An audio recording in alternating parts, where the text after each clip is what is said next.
The curse of Cain and his legacy.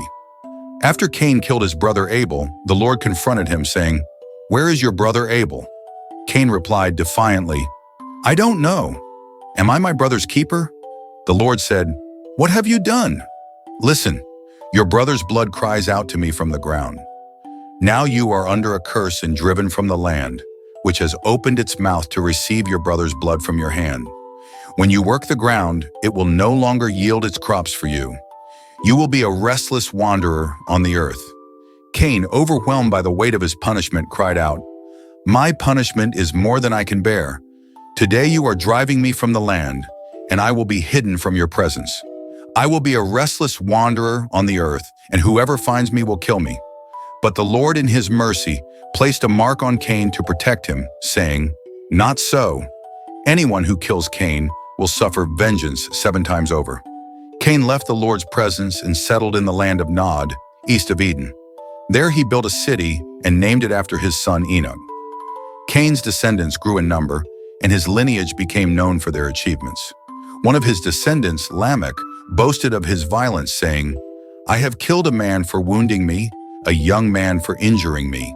If Cain is avenged 7 times, then Lamech 77 times." But what happened to Cain?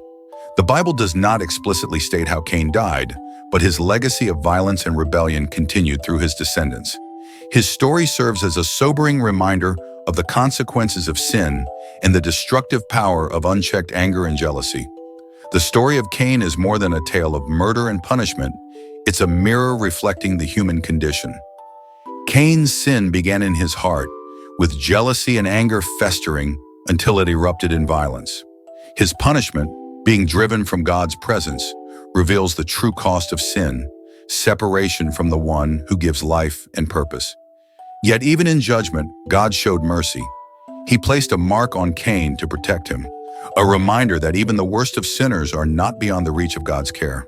But Cain's legacy of violence and pride continued, a tragic cycle that reminds us of the far-reaching consequences of our choices. This story challenges us to examine our own hearts. Are we like Cain, allowing jealousy, anger, or pride to take root? Or are we like Abel, offering our best to God with a heart of faith and obedience? The choice is ours, but the consequences are eternal. Let Cain's story be a warning and a call to action. Sin always has consequences, but God's mercy is always available to those who turn to Him. Don't let your story end in rebellion and regret. Choose forgiveness, choose obedience, and choose life. Because in the end, the mark of God's grace is far greater than the stain of sin.